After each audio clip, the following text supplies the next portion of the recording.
then, and it's so messy of Bravo, so messy. And so it made it look like she got rejected and then she kept coming back. And that's not what happened at all. She got rejected and she stopped. And then he eventually like stopped dating this woman and then dated her, apparently. In the title cards, they tell us that, but not on the show. So that's wild. And there's also part of me that's like, they would know she would come out and say that. So then it feels purposeful. Then it feels like they did it so that it would create drama so that people would talk about it. And it did. And it's fucked up because then it becomes sex shaming again. Welcome to Reality Test. I'm Dr. Ray. And I'm Dr. Kay. Feel free to check in and take a seat wherever you like. We are doing awards. We're going to the award show. It's been too long. It totally has been too long. And I just love it. I like that we're still doing it monthly. This means we'll do it every 4 weeks or so. And it's that time of month for March that we were going to do an award show. We did February and January together. So this is our first actually just doing awards for a single month. We will try, unlike Adrian Brody, to not go on a speech that's all about us for 10 minutes. Cringe. I watched the Oscars, but I didn't watch his speech. But apparently it was so cringe. Like he could have, because they were cutting people off, right? Because it was getting too long. And he was like ignoring the music. And he could have made it about politics with Jewish and Palestinian people in this country right now. But it was just about him and his journey as an actor. And I'm like, come on, man. That is brutal. Cringe. That is brutal. He was even in a Holocaust movie and everything. Like, this is a good time to be talking about that, too. Like, not just that he is himself Jewish, but this is a good time to be able to talk about the movie. I mean, not the movie. Not the movie. In fact, the opposite of the movie. The conflict and what's going on. Yeah. Wow. Socio-political issues. Yeah, it was fascinating. I mean, the movie was good. I would love to hear your thoughts on it. It was bloated AF. It's literally, there's a 15-minute intermission. It's 3.5 hours. Not the movie I meant. I meant The Pianist. What are you talking about? There's a new movie that he's in? The Brutalist. Oh, I have not even heard about it. How wild is that? Not even the first. Okay, so it's bloated. Yes, I'd love to hear your thoughts because most people like the first half better and think the second half sucks. But I found the first half really boring and found the second half really interesting. So I'm like, is this just a me thing? I just felt like there was more, that it was more like psychological to me in the second half. But people were not into it. And I'm like, damn, I really liked that a lot better than that. Maybe it's also that I had more beers. Who knows? You've been drinking longer. And also had the intermission to like reset a little bit versus like when you go into the first half, you didn't know what to expect. So you were excited. So they were like let down by it being boring. So then in the second half, you had less expectations. So then coming back, it was better. This is true. I did that with Jurassic Park 4. I went with a friend who really likes Jurassic Park. And I saw that it got like 30% Rotten Tomatoes. So I was like, this is going to be an interesting movie. And I went in with really low expectations and I kind of liked it. I like that. Kind of, yeah. Do you mean Jurassic World? Like the ones with Andy from Parks and Rec? Yes. Chris Pratt. Thank you. Song. That is his name. Yeah. I loved those. They were great. They were a hoot. Yeah. Mm-hmm. I thought so too. I was like, damn, people are harsh. Yeah, it depends on like what you're going to that movie for. Like Jurassic Park is meant to be like kind of fun, thinking about like if there was a park with dinosaurs in it. Like that's really the point. It's not meant to be like a whole thing, So I think if you go in with that attitude about it, then it's a lot easier to like it. I like the idea of like how they took it to the next level, and brought it up to date in terms of modernism and so forth. So I loved it. Yeah, I agree. Like the same thing with psychological thing. I get why you're like, I wonder if another psychologist might be enjoying the second half more or if it's a you thing. Because there are plenty of times where I'm like, I love this part. And people are like, whatever. I'm like, fine, it's just me. I like knowing about people's like inner psyche, the workings of their psyche. Yes. And the first half was like a lot of architecture. Mm-hmm. And I was like, snooze. It was like very modernist concrete. And I was like, oh, this is so fucking boring. Oh, like literally that was those things? Or are you using a metaphor of architecture? No, it was those things. It's about an architect. So it just was like a lot of concrete buildings. And I get it. They were metaphors for other shit. But I was just like, man, is this how this 3.5 hours is going to be? Because I'm getting a little crispy already. Crispy on this. Yeah, a lot of concrete. See, that's funny because architecture in general is one thing. Like, I think I can get into architecture in a lot of ways, like Gaudi, like some, artistic architecture. But having it all to be modernist and cement is like a little tough to have a whole 3-hour movie about. So, yeah. Oh, I'd love to hear your thoughts. I'm excited. Really, now I want to kind of see it. But I'm only going to watch it at home so I can fast forward if I need to. You might. I would be, yes, we can, maybe we'll do a brutalist pod in the future. That would be a plot twist. You may have heard us complaining, but actually, we're now ready to talk about it. Well, it's true. Like, we always talk about things we like mostly, so that's cool. It could be good to like critique a thing we don't like as much. Could be good. Mm-hmm. We need to talk about White Lotus and incest. I saw a podcast call it Chekhov's hand job, and I thought that was really funny. That's so good. That's so good. That was wild. Wild No, stuff. that was great. I really love it. I mean, it's like, you know, it's like distressing and so forth too, of course, but I love it. I think it's fun, the way that they're totally, you know, each season is totally different. And yet, like, there's this throughway, not only of the plotline throughway, but like also the way that we're looking at like liberals at their worst or like liberals at the max, and the ways in which their liberalism actually has a limit in terms of like awareness of what they're perpetuating at the same time that they're apparently liberal. I think that's a great sort of plotline or like throughway of it. Yes. This is not that time though. And I don't need to go into my in-depth thoughts about it yet. I'm excited. We definitely should do a White Lotus. What about check-in? How are you? What's on your heart and mind today, dear Dr. Ray? On my heart and mind is... Pause. Pause. Oh. Sorry. Totally forgot to do the disclaimer. Hello, friends. We are both therapists, and we're psychotherapists, and we have been, and we're licensed doctors and so forth. So we want to just mention that that doesn't mean that we're therapists to these people that we're talking about who are, you know, on TV. We don't know them. We've not met them. So we can't assess them or diagnose them. We might talk about diagnosis, but it won't be about like a thing that we know that they have because we don't know. So that is all. Thank you. Thank you. Continue. Thank you so much.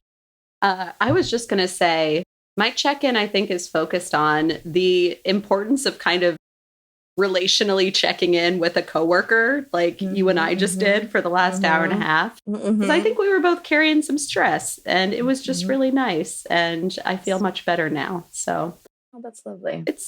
Yes, our friendship is not revolved around talking about work, but sometimes it's nice to just to like get it out. Yes. Yeah, it started that way. Like we only had that at first. And I also totally agree. I think we'll make this a joint check-in because I feel the same way. Sort of, it was 2 weeks from hell. I found out that it was also something was in retrograde or something was happening astrologically. So if y'all had 2 weeks at the like middle-ish of March that were hellish, you were not alone. And hopefully we're on an incline from there. But I will say yes, exactly. So therefore being able to talk about it a little bit with you, especially in the aftermath of it rather than in the depths of it. I just basically was like... I found out that when I'm under like the deepest of stress, I like am funny. Like I like my humor that I already rely on anyway for many things. It definitely comes out like sassy humor, just sort of, you know, mostly at myself. Where I'm like, yep, of course this is gonna happen, or just like sort of ripping on myself a little bit. But luckily my husband's also really funny, so we'll like riff off each other, just sort of, and that does feel so much better. But I'm also avoiding it hardcore, you know. So it's nice to like in the aftermath have more reflective thoughts about it to talk about with you. And be able to unpack it a little bit and take that stress level down. It is tough time of year in general. Also, tough time in our sociocultural history. Tough time in our personal lives. So not really. Our personal lives are great. We went to your bridal shower as well. We did. Y'all, Dr. Kay came in so clutch. I won't go into the details of why, but thank you so much. Just in case. But in multiple ways, you came in so clutch. Like the energy was down a little bit and she just brought it right back up. And it was very helpful for your girl who was opening gifts pretty much on stage. Y'all, it's tough up there because people expect a lot of you. They expect reactions. They expect funny quips. They're like, it's a high stakes role. They want you to like react best to their gift too. Like they want to be able to like turn to their friends at the table and be like, "She liked mine," you know, or whatever. Which of course that makes sense. That's like our reaction naturally. But I definitely kept my gift in the car for that purpose because I had already talked to Dr. Ray on the phone prior to it. And was like, that was my least favorite part. So I will not put you through that with my gift. We'll do it separately, and we did, and that was better. It's just not even like about the competition part of it. I don't care about that. I get that that's like a natural part of it, but it puts you in a position because of that. Like it's like, okay, so I have to like keep this energy in response to every single gift. Get the names right, react to the cards, which are supposed to be more emotional, and then react to the gift, which is supposed to be like helpful, and be like, oh. So I remember one time you made, because you use humor too under stress, which is also one of the things that we connect on. But I remember you making a joke where you were like, that'll be coming very handy all the time. And then you're like, I got to switch it up somehow because you noticed you were saying the same thing every time. It's so funny. Time to like, what do you say? Yeah, because what else do you say? Then this is helpful. You know, like, great. This will help. This is great for Connor. Like that was my bit for a while because he cooks. Also, Connor Fucking one time I forgot to read a card and he was like, you forgot to read that card. And I'm like, bro. This is not helping. I know, right? Then you still had to read it. I saw that. That's right. I thought you meant like after the fact. He was like, "No, you forgot to read this." He, in the moment, was like, "Here you go. Don't forget this." And you were like, "I was trying to let that go by." I'm sure he was trying to help spare people's feelings, but I wanted to be like, "You read it. You read this card." Yes, because I am singing for our supper right now. By the way, it's a good problem to have. I got a lot of great gifts. I'm not going to complain too much, but sexism comes out in these things when you're in a hetero-presenting relationship because people make the women do all this performance. He didn't have to do shit. I was surprised he was even there, to be honest. Like, I was told, like, that's a no-go, but they do, it's, I guess it's called, like, Jack and Jill when they talk about hetero, like, normative, but when there's both presenting, if we're in a hetero-presenting relationship, when you're both there, there's, I was glad to see him there, but then he should also, like, be as interacting. I totally agree. He should be under the same amount of pressure as you. He had, like, for sure an assistant role, which it would have been great to be co-leads, you know? Yep. You even could have been opening at the same time and gone through it faster. Oh my God, that would have been incredible. Ugh. That's amazing. Yeah, that would have been nice. Although I guess, like, people would be like, I didn't see you do this when you were doing that. But then it's like you could both do, like, specific people so that they know who to look at when they don't know who's gift opening. I'm over planning. My Virgo sensibilities are at play here. I love it. But y'all, Dr. Kay, great to have at a bridal shower. Oh my gosh. Happy to have best energy. Not bad. Everyone had, it was lovely. Lots of people with great energy were there, but your energy came in at just the right time where I was like, whew, this is nice. No, I was happy to come and help. I think one of those things where it's like when you've been to your own bridal shower, you remember what the vibe is like and like what would help you in that kind of situation. So I was happy to rock with you at that point. And also it was really fun to meet people in your family and Connor's family and see some friends as well. So it was great. What a great event. Yay. It was so much fun. So great to celebrate you. I said that to your mom-in-law and by text, I was like, I don't know if she told that to you, but I was like, I'm just yet another person who thinks that Rachel deserves the most, who's just the most happy to be able to celebrate Rachel when she, like, so rarely gets to be the one who celebrated. And, like, so, yeah, I said this really cute thing. Oh, friend. That's really sweet. Yes. No, it's true too. I was like, I was having like a heart moment thinking about it. I was like, I just like feel so close to Rachel. I love Rachel. No, it's just like we were just at this point had so much. Sorry, no, I would love to not cut you off saying I love you back. Why don't I take that back? No, not at all. I love you too, friend. And it's just, it's so funny how we've become so close in these last 3 years. And yeah, it's just beautiful. It's a beautiful thing.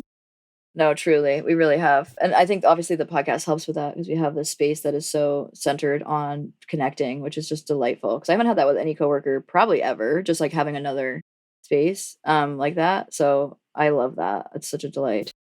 So why don't we do our little word show here? I'll go and hand out our 8 awards, I believe. And you'll notice, friends, that in each of our award titles, there is an emphasis on test because this is Reality Test podcast after all. And so you're going to hear funny emphases on the words, but that's why. I also want to mention the shows I'm including, and then I want to hear what you're including as well. I have Southern Charm, Real Housewives of Beverly Hills, season 14, I believe. Love is Blind, season 8, The Bachelor, and Summer House. I am doing Summer House and Southern Charm are my main jams today. I love that. I love it. That's great. We didn't do Traders because I almost thought about doing something from that, but we don't really need to because we just covered Traders in depth. So we gave them a pass for today. Yes, they would make the cut, of course. They would totally. Yeah, they deserve lots of awards. And I also think that Alan Cumming deserves an award for also like coming out publicly and apologizing for taking RuPaul's Emmy because I think that was awesome because that was like a whole thing and he really didn't need to do that because he deserves it too. He's acting throughout his role. He's acting as the host, you know, so he's working hard. Definitely the hardest working host. I think it might have been Bananas from The Challenge who came out and said that, but he's like, this is like the hardest working host of anybody I've worked with because he's actually acting. It's not just like hosting or sort of being yourself. So I really appreciated that point. Very good point. So I have a question for you. Which award would you give which castmate or moment would you give the award called Protest This Mess? So this is the meanest, saddest, drunkest, most obnoxious, etc. moment or castmate that you would protest. So West is coming back to the fore. his drunken meltdown about Sierra in the most recent episode, where he was like, she says that I don't appreciate her, or what did he? Let me remember the line. Essentially, it was pretty much I'm sorry, it didn't work out and I didn't like you, but you're being petty. Felt like the subtext of what was being said. And Amanda was kind of comforting him, not really agreeing with him, but I think he took it that way. But again, and Sierra said this, and this is so true. It's that he wants to move, kind of like Tom Sandoval, too quickly to the why can't you all just leave me alone, without, at least publicly on the show, which I think is important because that's what people are reacting to, truly apologizing for the harm caused. Right. And the additional harm that Sierra was naming of doing that interview where you downplayed their relationship. It deeply hurt her feelings, clearly. Yep. And it just, ridiculous. It's like he's too busy doubling down. It's kind of like white fragility. He's too focused on the own interpretation that he's not a good guy to even like focus on the harm he's caused, which if he actually genuinely did that, I think this would go away. It's his doubling down that keeps it perpetuating, in my opinion. Totally agree. I totally agree. I have to admit, I haven't seen this week's Summer House yet. I know what the vibe is because he's been so like downplaying, like, oh, I'm such a good guy, like I'm not gonna make her feel uncomfortable here, like I just don't want anything to feel uncomfortable, which is totally selfish still. But still, that you don't want to be shamed in front of everyone. That's what you're trying to prevent, because she will take you to task and you won't know how to deal with it because you can't deal under pressure. We've seen that repeatedly. So he's like fearful of that happening and not being able to respond well in the moment, which he probably wouldn't. So I get that. And also he's making it seem like he's like helping her out in some way, like he's the good guy. It's like, that drives me nuts. Or that's like just, better than using sort of ableist language, I will say. That is really frustrating for me. And then also he does this thing with like Jesse where he's like, well, it's okay, like it's fine, like she's entitled to it. He's not fine with it. He's gonna go. It doesn't surprise me at all that when drunk he like had a whole thing about it. So I think that's good that you're thinking critically about it. I don't like that he thinks Amanda had his back though, because I think she kind of like was that. I think she was de-escalating him, honestly. Yeah. Okay, there's some things from Summer House. I'm just going to ask you, are you okay with me spoiling a little bit of it? Yeah, I still like watching it. It doesn't bother me to know where we're going. Oftentimes I know what happens in the news. This is such a good episode in one way that I'm like thrilled about, that I will share. Okay, but anyway. I'm excited. Yes. Good. I'm so glad you watched it. We can have that accounted for here. That's so good. It was a good episode. Connor and I were like just cracking the hell up. But anyway, I would love to hear your protest this mess. Okay, so this is also one that you haven't seen yet that you will likely see at some point. It's just Real Housewives of Beverly Hills. The latest episode. Yes. Well, they went to St. Lucia for their trip, their all-cast trip. And also, St. Lucia is the only country named after a woman. Didn't know that. Love it. Wow. That's wild.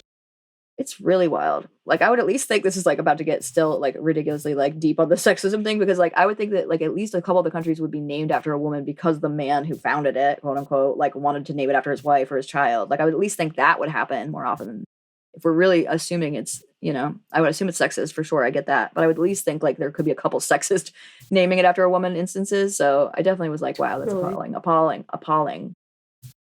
So that sucks. But the good news is they went there and they're the first ever cast to go. So like, that's fun. That means it's the first time Housewives have been in a place with named after a woman. However, they, at the end of their last episode before the reunion, they dress up in the festival, like feathers and like really like little bikini type clothing. And they're all decked out. They look gorgeous. They all look like similarly decked out they have their own colors and stuff. I think that's lovely. There is a moment where I'm sort of thinking like appropriative, and I sort of think like I would protest that piece of it a little bit, because I also think there's a way to counteract that, which is if we're seeing this not as appropriation, but as like raising awareness about the festival and St. Lucia Festival, then that's great. But like when you're not telling us anything about festival, I don't know if they say it festival, but if we're not telling us anything about what that's like, then we're not learning anything about it. We're just learning that like those feathers and like very sexual outfits are like normed. Mm. So to contribute to the counteractive learning opportunity so that it's not like that, I'm going to share a couple things about it so that it is going against the appropriation and bastardization of a tradition by non-citizens. I also looked up and made sure, because I wasn't 100% sure, but Beau's whose trip it is. By the way, she had the best trip. It was phenomenal. She did a great job hosting. I did look it up, and indeed, she is from Ghana, so she's Ghanaian. And so that's from is an African country. So therefore, she's not necessarily from an island per se. And I do think therefore it is a little bit appropriationist, I have to say. So therefore, in this counter activity, I'm going to not agree. I'm going to go on to, is what I meant to say, tell you about these things. So the carnival typically peaks in the second week of July. The official parade of the bands is held on a Monday and Tuesday. They are public holidays. Love that. Wow. That's how big of a deal it is. In 2025, the dates are July 21st and 22nd to anybody who's considering going and taking view and understanding and learning about the festival this year.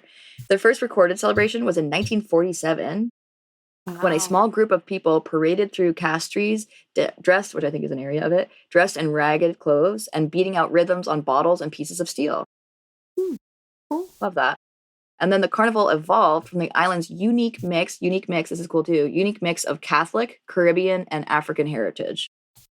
Oh my gosh, what a cool integration. Right.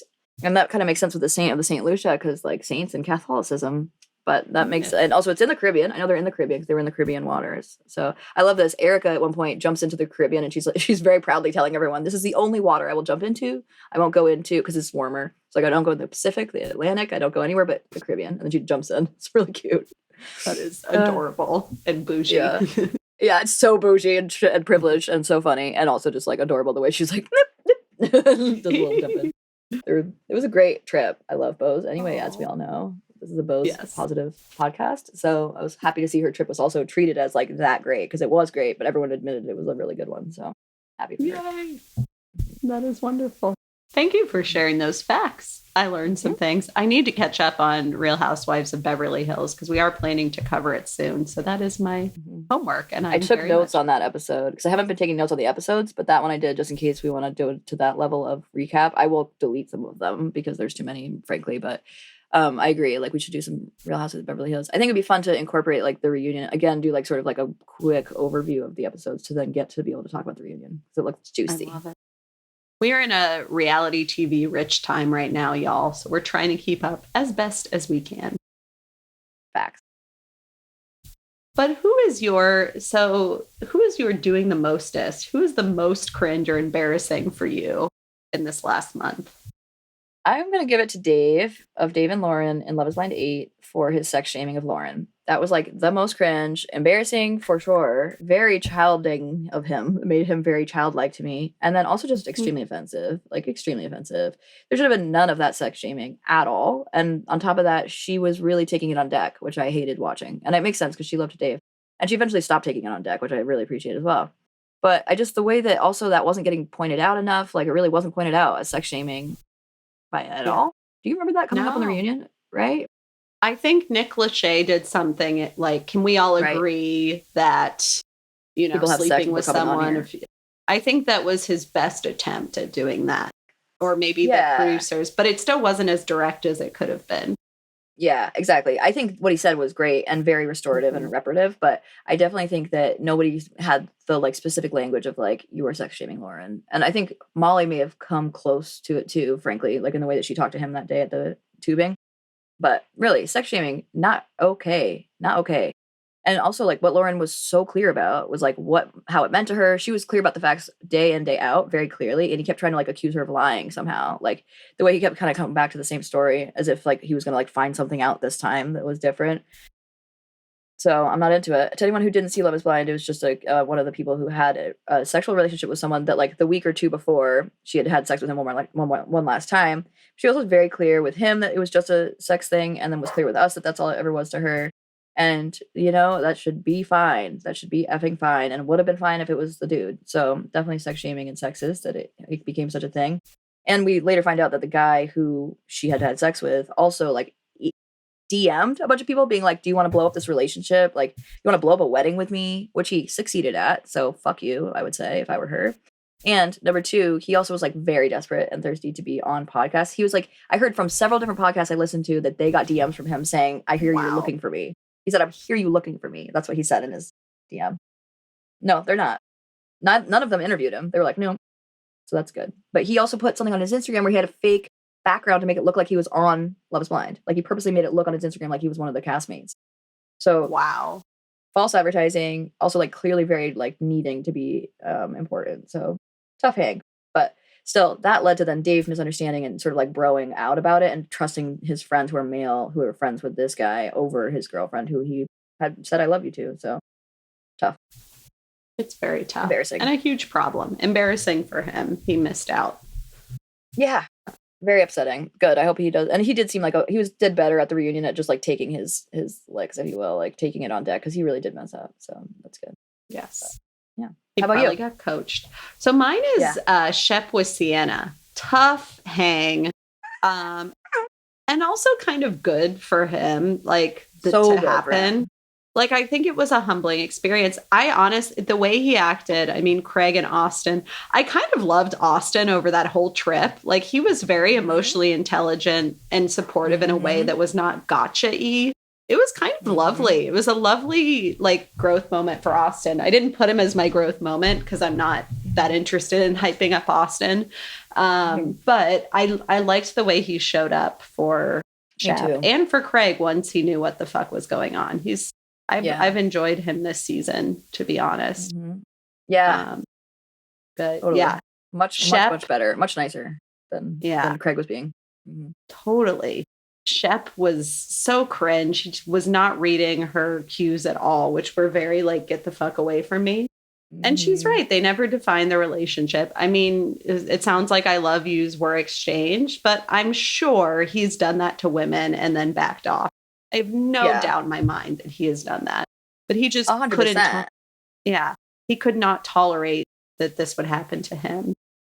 And I'm kind of glad it did.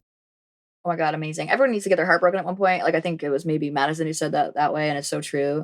But I have to say, by the way, I think the fact she said I love you is totally irrelevant because it reminds me of like different cultural views towards platonic love. Like, I think I would say to plenty of people that I love them and not mean it like that, you know? And I think that whole point that she said it that quick says it probably wasn't like that for her. And then it was just like, oh, I love you too. Or like, oh, I love you. You're so funny. Or, you know, it's like, he didn't even say, she said, I love you. You know what I mean? It was sort of like, she could have easily said like, love you, you're so funny or whatever. And I really don't think the way he used that as like a data point was fair. And I think it's also shows his like lack of awareness about the idea of like platonic love and friendship love.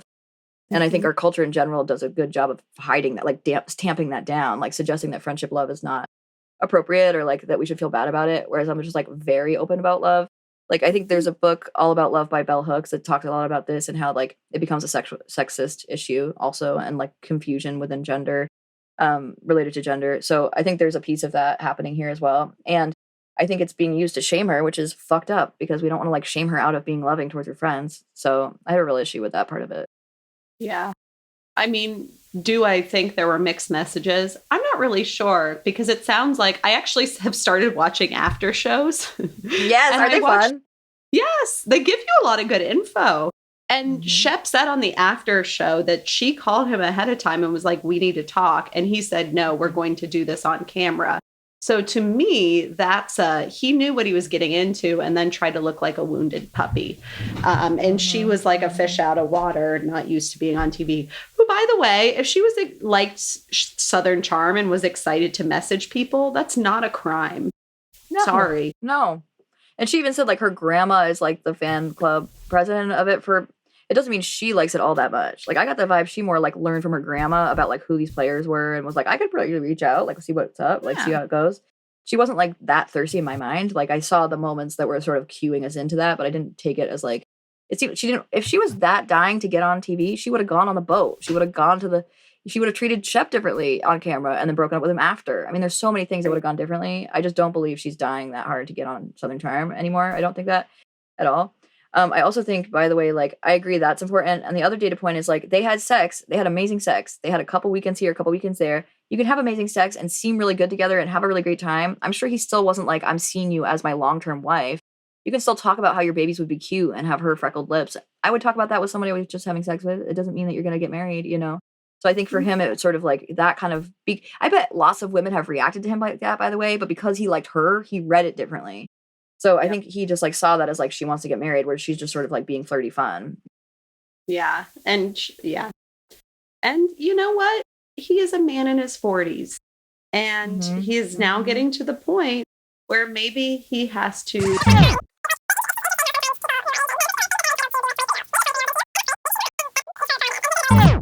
I agree. He gets really kind of bratty, honestly. He's kind of a brat. Mhm, mhm. He's very childlike. Early teenager years. Mhm. Ah, what a delight. I'm so glad we got to visit all these did. shows at once. Yeah, Yes, it was so fun. I love the awards shows. They're fun. me too. Me too. They're great. And we took up a good amount of time, so we like Mhm. put in the work, but it wasn't 2 hours or whatever that one we did before was. Yay. So that's good. We did it. So come check us out, friends, like patreon.com/realiTest. You can also do @realiTest in the search bar. And we're also on Instagram at Dr. K Pods and at Dr. Ray Pods, and on TikTok at Dr.realiTV, or DR for doctor. Then you can also find us on YouTube at realiTestPod, and that's our channel. That has some things on it. That's where the Alan supercut is right now, the longer, full version of it, but I put a short version on there as well. But I'm going to put that on eventually on Instagram too. And TikTok, I like it. It's fun. I like watching it, even though I made it. And then there is also one more thing. Email, realitycheckpodding, PODDING @gmail.com. And please rate, review, and subscribe, and tell all your friends about us. And join us on Patreon. Please. It's $5 for everybody, $5 per month. And you'll probably get a free one if you come join, because there's not really like a whole lot of competition for our free awards we're giving out for that, or free memberships for a year that we're giving out. So get a whole membership for free. I'll get tried out. Yeah. And we'll see you next session. Bye, friends.